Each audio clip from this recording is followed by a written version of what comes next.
We're going to look at a very controversial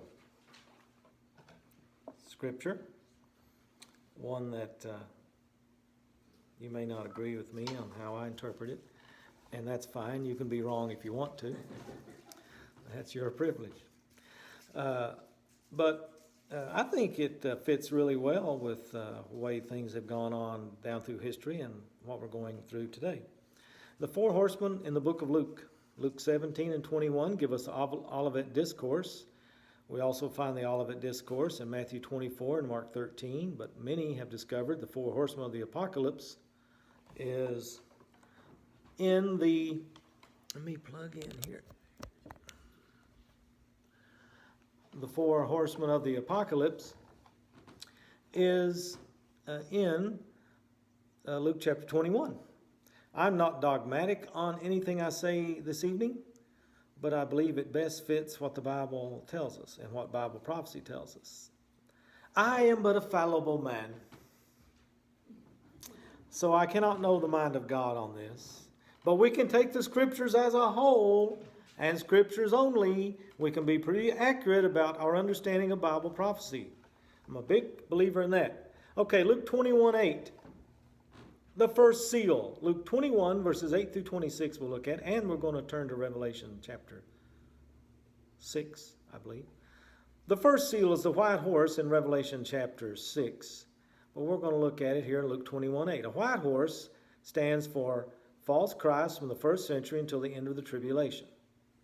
Now, Jack, why don't you start out with Revelation 6 and give us the four horsemen? Well, we're going to get to that. Just suffices to say there's a white horse, a red horse, a black horse, a pale horse, and that's the four horsemen. A white horse, I think, represents false Christ from the first century until the end of the tribulation. Luke 21:8 says, "And he said, Take heed that ye be not deceived, for many shall come in my name, saying, I am Christ, and the time draweth near, go ye not therefore after them."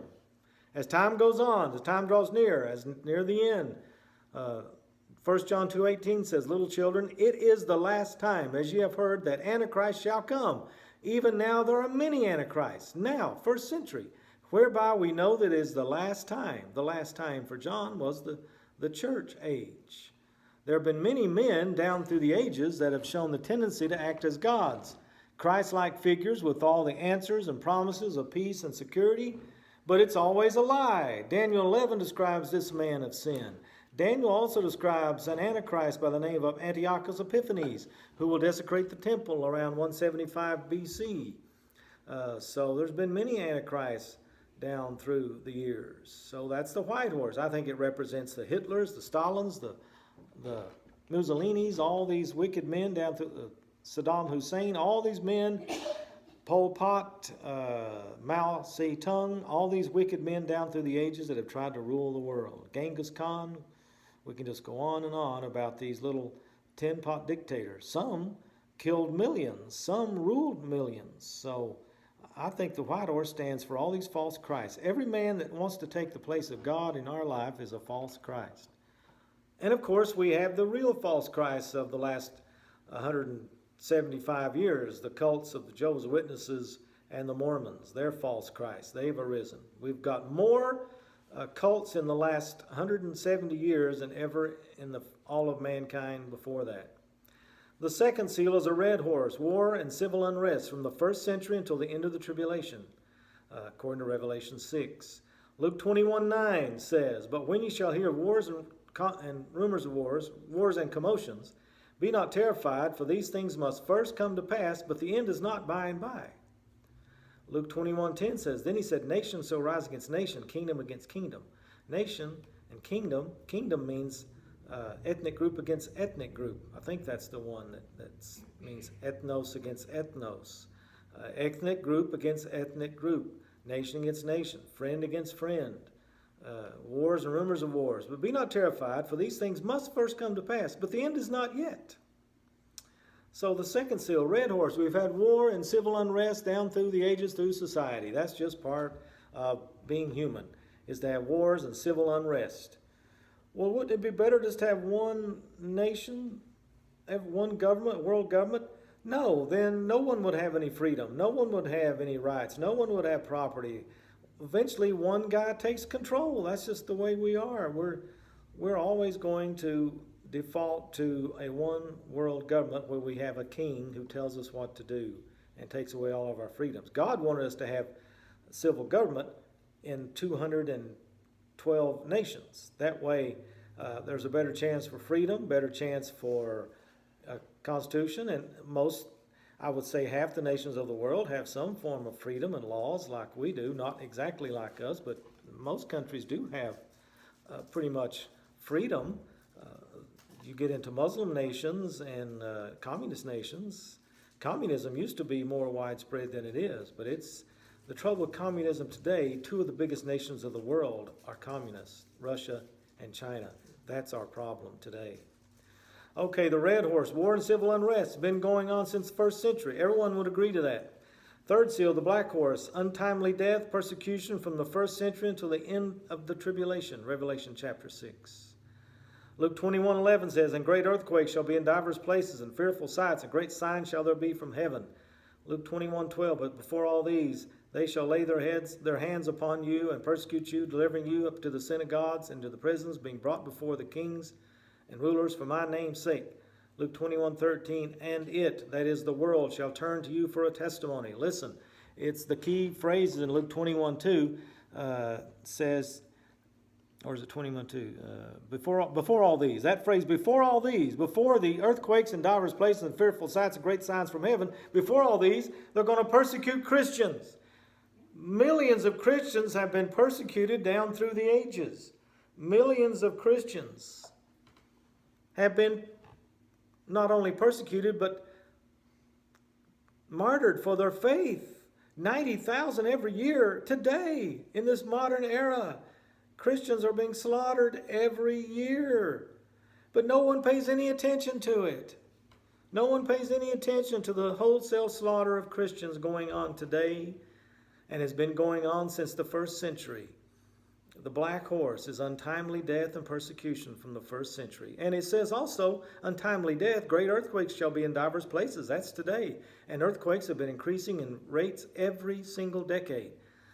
Fearful sights and great signs shall there be from heaven. This is coming up, people. This is what's so exciting about God's Word. Luke 21:11 is coming to pass in next month because the Pentagon is finally going to confess that we have UFOs. They're going to give us all the data that they have on UFOs. Because they're coming, not from another planet, but from the spiritual world. They're demons. They're coming from the earth. You know, they now have followed UFOs. We're going to find out when we hear all these things. They're not coming from a distant star or from the sky. They're coming from the earth, the center of the earth. They're coming from the sea. Remember those 2004, these guys followed, Air Force guys, 2 planes followed the Tic Tac that went in the zigzagged around for 10 minutes and then went into the sea. 2003, they Tic Tac zigzagged around and went into the sea. Now they're seeing these triangular shaped objects in the sky that are zigzagging around, and where are they going? Up? Out of sight? No, they're all going down somewhere. I'm telling you, they're going to those portals, Abby, we've talked about. There's not only portals in the sea, but there's portals at certain places around the world. What's a portal, Jack? Glad you asked. There evidently are places in time and space that the demons, the Nephilim from the before the flood, after the flood that survived the flood, and the ones before the flood that are still, well, they're demons. The ones after the flood that survived and somehow are in the world and in this other realm are coming from these portals. Okay, Jack, okay. You have lost it. I do have a tinfoil hat here somewhere. If I can just put it on. I can't find it right now. I think I need it. But I think that explains a lot of the mysteries of the UAPs, unidentified aerial phenomenon, which the Pentagon calls it now, a proper name. But we call it UFOs. They're coming from, why do they dip and dart and all of a sudden they're gone? Well, they're gone back into another realm or another dimension. Interdimensional travel is very simple for the demonic, and the demonic Nephilim. That's what I was trying to say. The Nephilim are demonic, and it's easy for them to travel beyond realms, and but they're gonna show us all this data. Everybody's gonna be so excited or scared or whatever. The world's gonna go into a panic, but I think it will come after the rapture. After the rapture, I think the restrainer is holding these things back until after the rapture. The restrainer will not allow, the Holy Spirit will not allow these demons to come and say, we've got all the answers. I don't think he's going to allow that. The Bible says there's going to be a strong delusion coming. I think we're under a strong delusion, but I think it's going to be to believe the lie. The lie is that we are gods, not God. We have no God. That is the lie. We are gods. That's the lie that I think these space aliens, they're going to say are space aliens, but they're actually demonic entities, that they are the answer. They are what we shall become. Even the Mormons already say in their religion, as Jesus Christ is now, so you can become.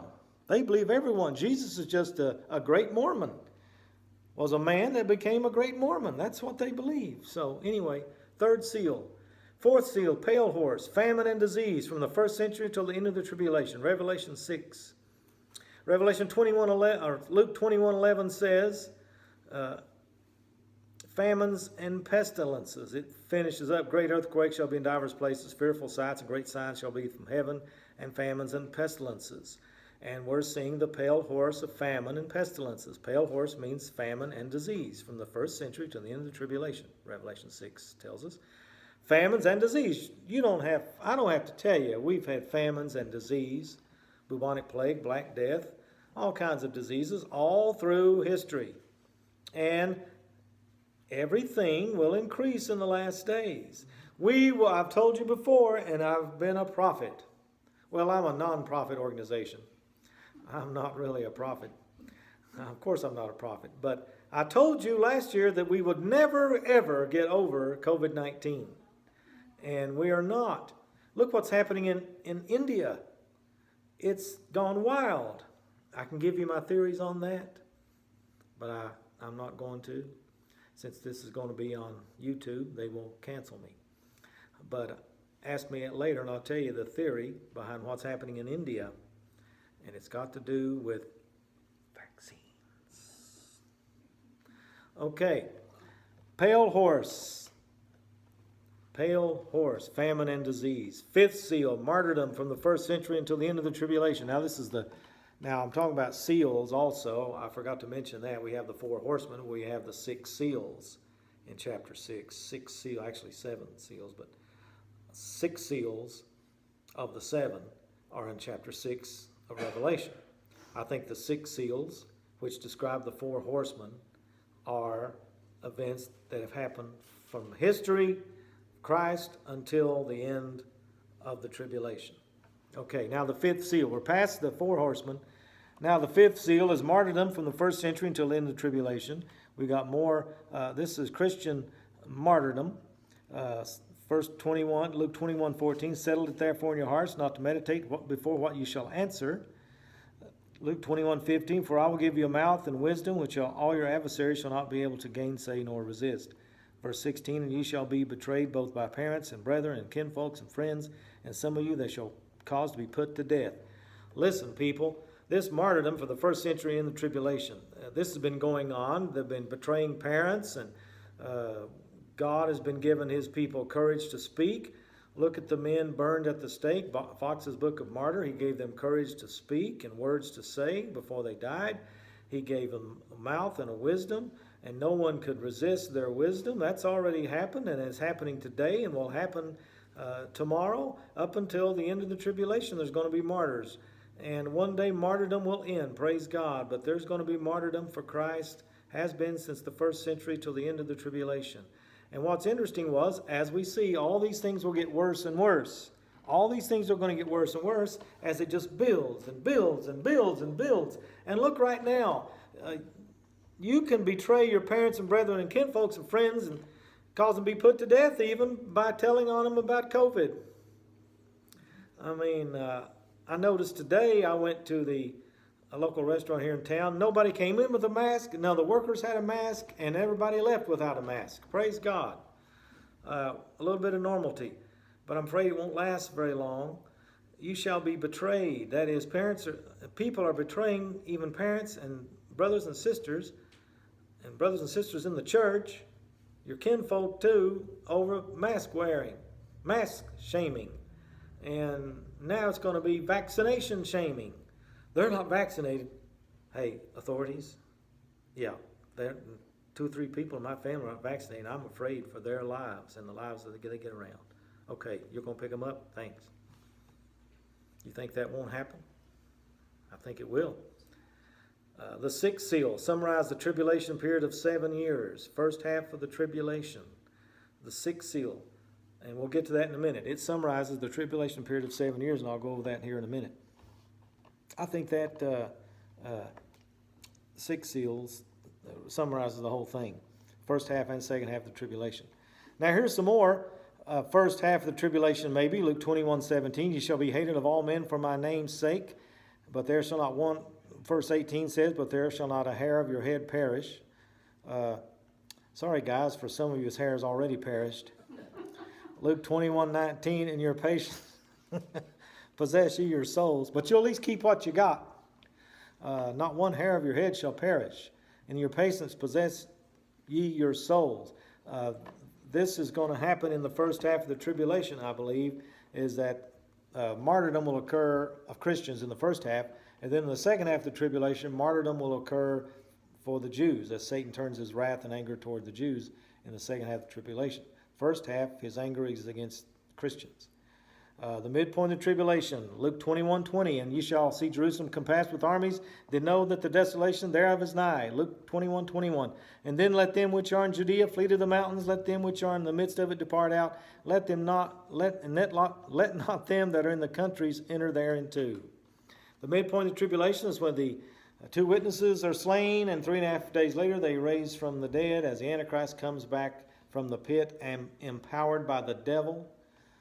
The man of sin is empowered by Satan, and he kills the 2 witnesses, but they rise 3.5 days later, and are raptured into heaven. And then God is ready to pour out his wrath upon this earth in the last 3.5 years. And what the Antichrist is going to do, he's going to be headquartered in Jerusalem, or he's going to have an army there, and he is going to seek to destroy and kill all the Jews. Why? Because Satan knows if he can kill the Jews, Jesus can't rule and reign over his people that he promised. He promised from the seed of David, the throne of David would last forever. The throne of David is Jesus Christ. He's got to have somebody to reign over his people, not Christians. It's for the Jews. He's going to reign over them as he promised to be their king. And if there's no Jews to reign over, Satan wins. But we know that's not going to happen. But that's his plan, to kill all the Jews that he can. That's why they flee. They flee to the mountains, to Masada, for protection. And God will feed them there and clothe them there and take care of them there. And they will survive, some of them. Okay, Luke 21:22 says, and this is part of the second half of the tribulation. For these be the days of vengeance, that all things which are written may be fulfilled. These are the last days, the last 3.5 years, talked about in Daniel chapter 12. Days of vengeance, Satan's wrath against the Lamb and his seed, which would be the church, which there's not many of them left. They've all either been raptured or martyred. But his days of vengeance against Israel. Luke 23, as I said, this is the second half of the tribulation. But woe unto them that are with child, to them that give suck in those days, for there shall be great distress in the land and wrath upon this people.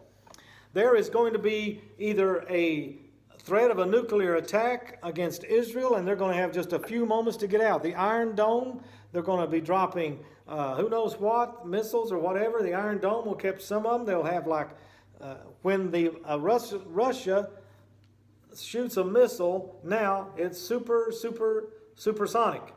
And you've got like 5 minutes, 10 minutes from Moscow to Israel to get ready. They've got to flee. They're not going to make it. The Iron Dome will give them some time, though, so they can get away. But that's why it says, well, if you got a child, because you got to get to Masada quickly. You have to get to safety. You got to leave Israel. That's why he's talking about that. Great distress in the land. Those weapons exist today. Moscow and China have missiles faster than we have. Now, we can destroy them because we have a lot of old-time missiles and nuclear submarines that can destroy Russia and China. We have more. They can strike first, and their goal is to disable ours first.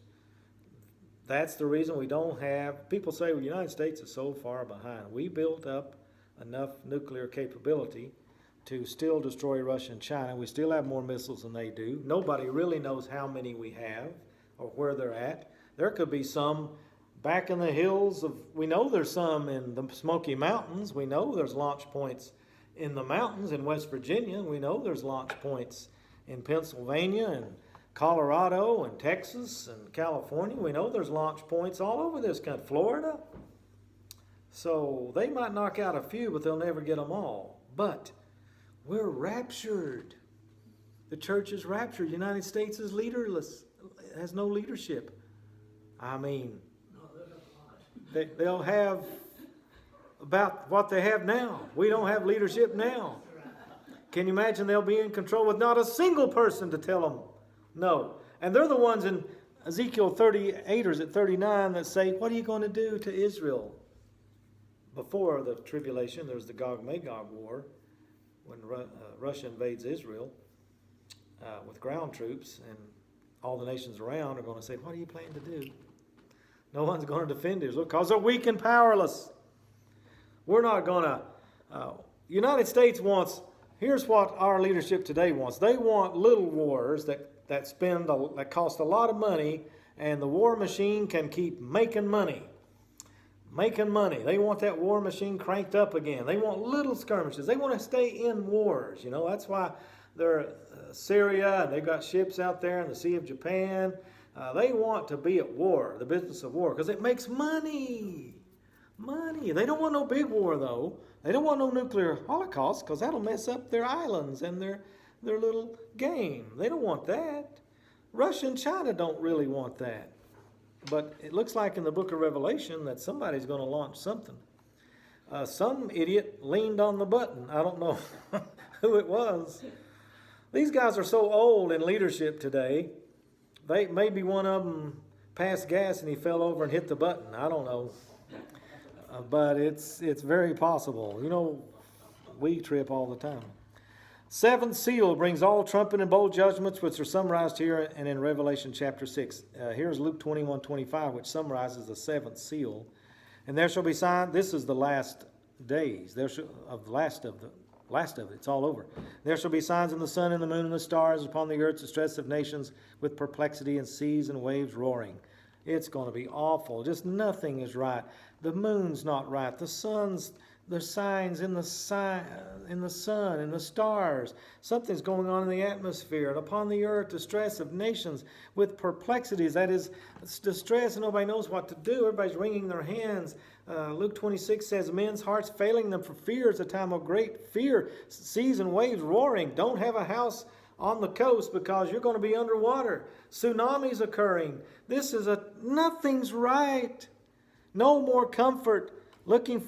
Men's hearts failing them for fear, for looking after those things which are coming on the earth, for the powers of heaven shall be shaken. Could that be the UFOs? Could that be the UAPs that come down and claim the Antichrist is their helper? Or their ultimate man is the Antichrist and the dragon, the devil, as he comes to light? Let's turn to Revelation chapter 5. Turn to Revelation chapter 5. Revelation chapter 5. A book with 7 seals is introduced. We flash back to eternity past to us and the time of the Apostle John. I believe this is the 1st century right after Jesus' ascension. Revelation 5:5. Someone has to open the book. Remember, who was worthy? Revelation 5:5. And one of the elders saith unto me, weep not. Behold, the Lion of the tribe of Judah, the root of David, hath prevailed to open the book and loose the 7 seals thereof. Now, okay, here's my argument of that Revelation chapter 6 and the 4 horsemen and the 6 seals are from the 1st century to the end of the tribulation, because Jesus ascended to heaven in 30 A.D. And the first verses of Revelation chapter 5, they say, who is going to open the seal? Who's worthy? Jesus has been sitting there for 2,000 years.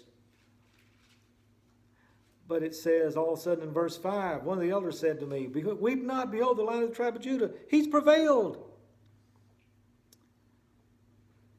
But he's been there for 2,000. What do you mean? You're just now noticing him sitting over there? He just got there, in my opinion. I could be wrong. He just got there from his ascension into heaven, or in between his his resurrection and his ascension. But anyway, there he is. He's prevailed. It's just like it just happened, isn't it? He's prevailed to loose the 7 seals. Never fear, Jesus prevailed of sin, death, hell, and the grave, and has come after his finished work. This is immediately, I believe, after the ascension, or between the resurrection and the ascension. Why would they be looking for someone worthy if Jesus was already there for 2,000 years? I believe that he finished his work recently and has just now come to take the scroll, because it says he hath prevailed to open the book.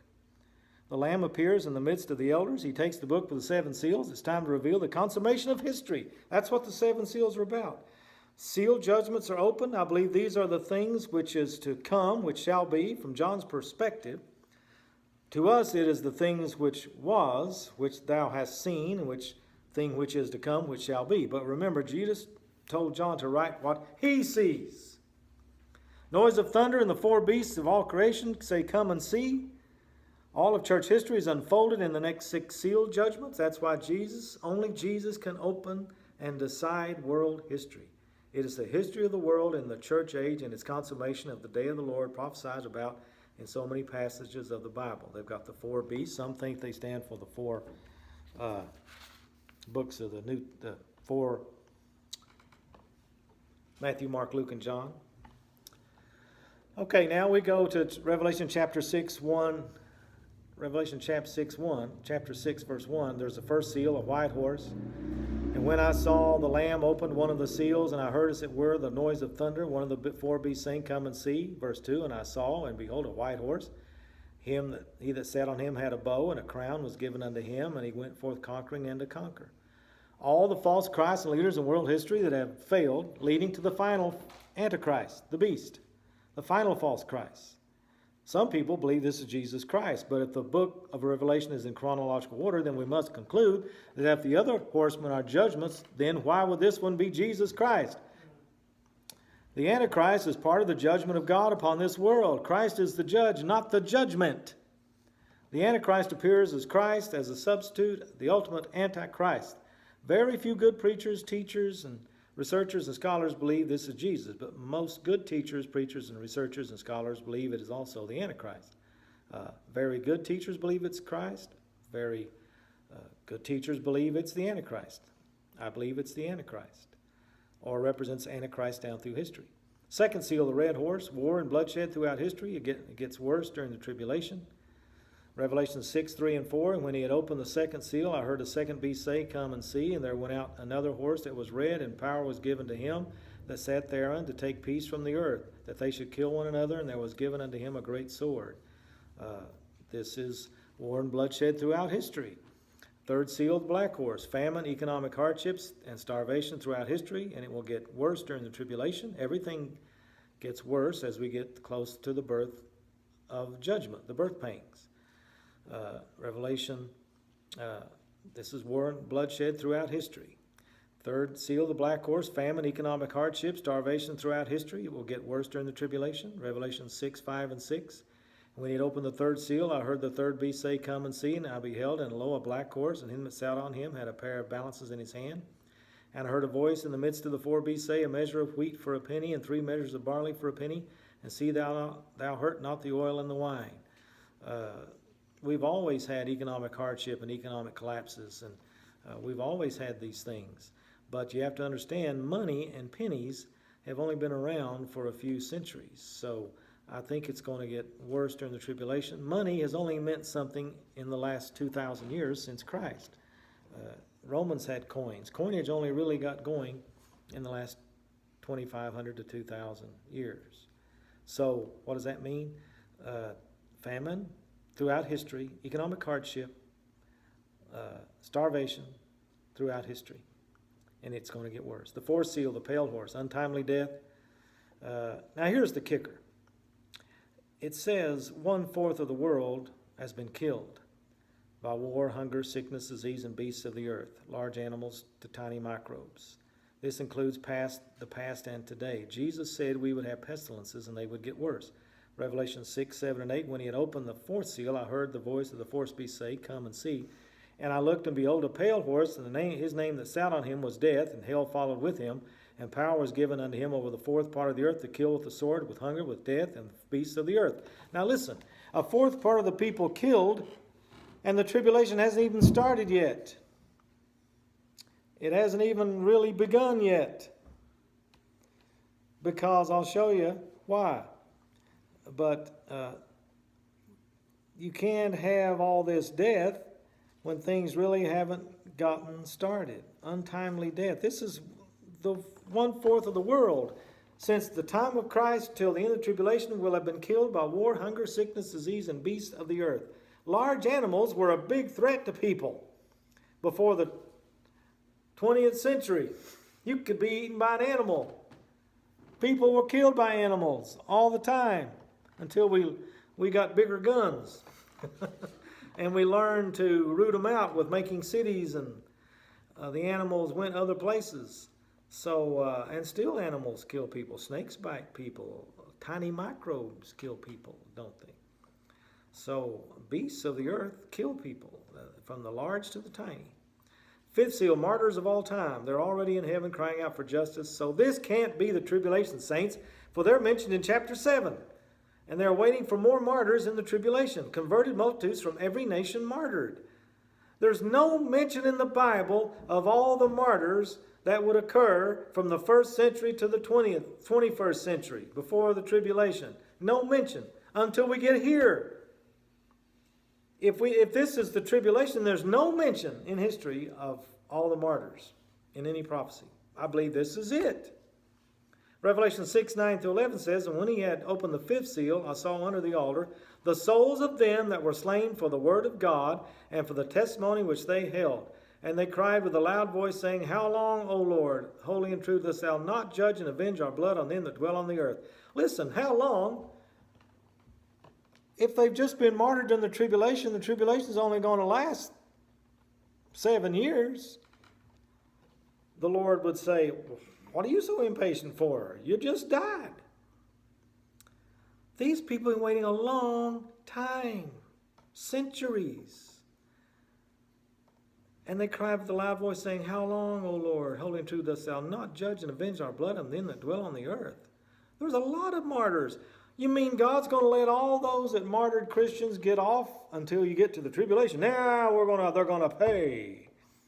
No, it's all people that have been martyred. The people that martyred them are going to pay. And when he had opened the fifth seal, this is the fifth seal, verse 11, "And white robes were given unto every one of them, and he said unto them that they should rest for a little season until their fellow servants and also and their brethren that should be killed as they were should be fulfilled." Now it's going to be a short time. Jesus saying it's going to be a short time. 2,000 years. That's nothing for eternity. 1,000 years a day as a day, and to the Lord a day is 1,000 years. So they're martyred and they're waiting. Sixth seal, earthquake, natural disturbances and fear of divine wrath. The day of the Lord that begins with the rapture and ends with the judgment upon mankind. I believe this is the every time dead bodies are taken to heaven, there's an earthquake. I've told you that. When Jesus was resurrected, his death, the rapture, the two witnesses, and the large earthquake at the end of the tribulation, when Old Testament saints and tribulation saints are resurrected, and at the end of the tribulation. That is the earthquake resurrections in the Bible. When Jesus was resurrected at his death, the rapture, the two witnesses, and the large earthquake at the end of the tribulation. every time these happen, there's a resurrection of dead bodies, there's an earthquake. The sixth seal to me is the summary of the tribulation. And this is the sixth seal right here, Revelation 6:12 through 17. Now, if this is not the end of the tribulation, but part of the tribulation, it's all out of order. It's all out of order. The book of Revelation to me is in chronological order. Okay, now look at this. The chapter 6 of the book of Revelation is a summary of history, including the end of the tribulation. Because we see here the sixth seal. And I beheld, when he had opened the sixth seal, and lo, there was a great earthquake, and the sun became black as sackcloth of hair, and the moon became as blood, and the stars of heaven fell unto the earth, even as a fig tree casteth her untimely figs, when she is shaken of a mighty wind. And the heaven departed as a scroll when it is rolled together, and every mountain and island were moved out of their places, and the kings of the earth, and the great men, and the rich men, and the chief captains, and the mighty men, and every bondman, every free man, hid themselves in the dens and the rocks of the mountains, and said to the mountains and rocks, Fall on us, and hide us from the face of him that sitteth on the throne, and from the wrath of the Lamb. For the great day of his wrath is come, and who shall be able to stand? He's coming. Jesus is coming. Wait a minute. What happened? These people are already hiding. They're going to hide for 7 years?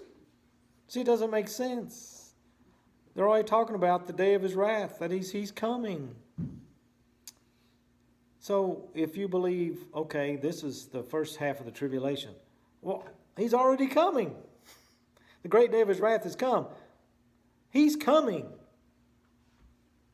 The great tribulation, he's pouring out his wrath on mankind for the first 3.5 years. Then it's the great tribulation, the last 3.5 years. And then he comes to destroy them all. That's why they're hiding.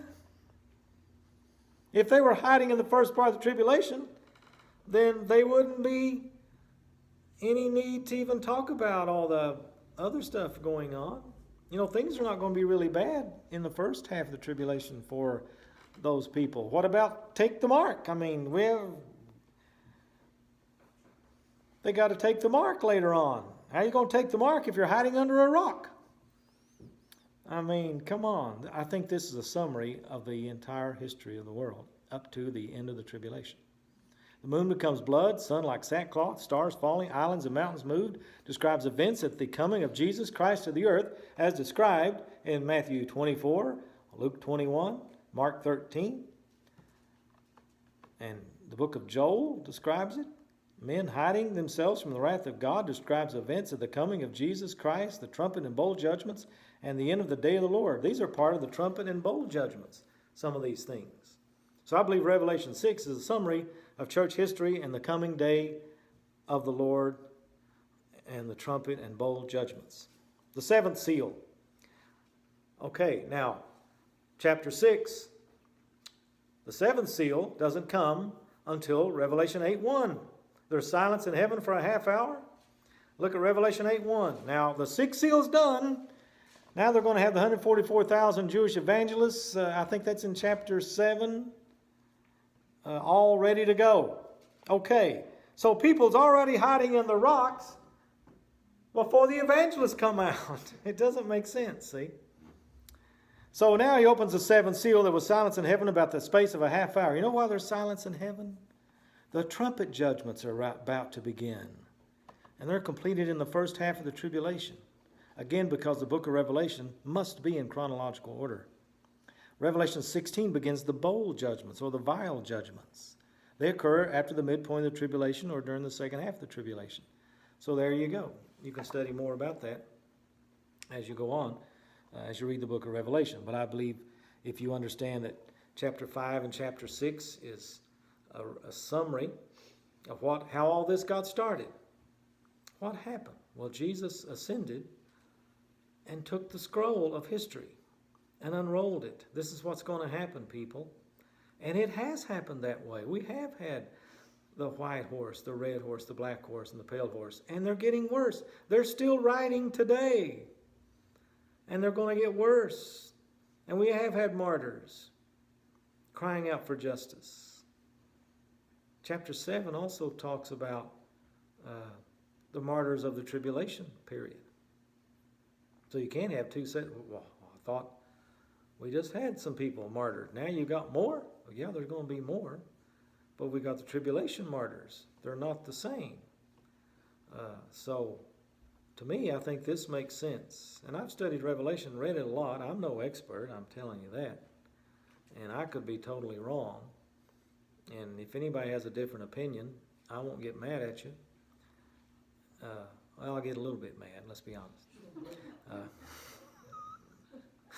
I won't be disappointed, a little bit. But I won't argue with you, because you could be right. I don't argue about these things anymore. I used to get down and kick and scream and want my point to be right. You better believe the way I believe. But no, in my old age,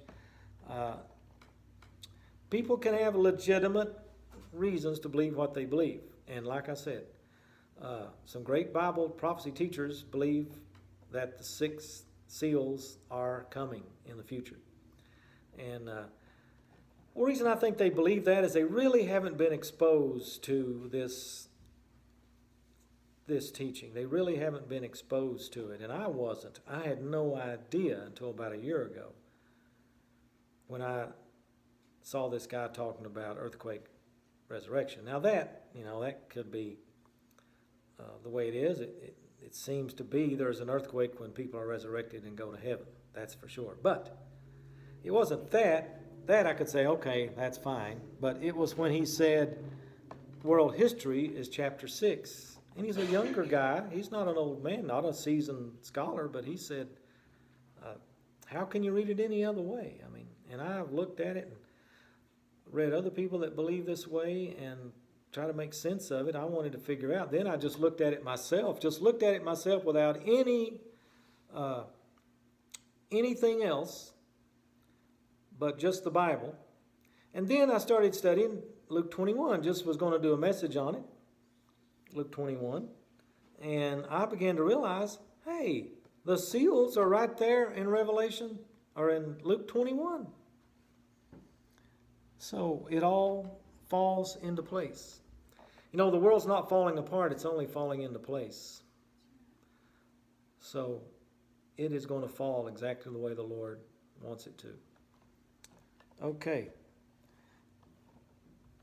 If you have any questions or comments, we'll take those as we close. Thank you for watching this study on Revelation 6 and Luke 21.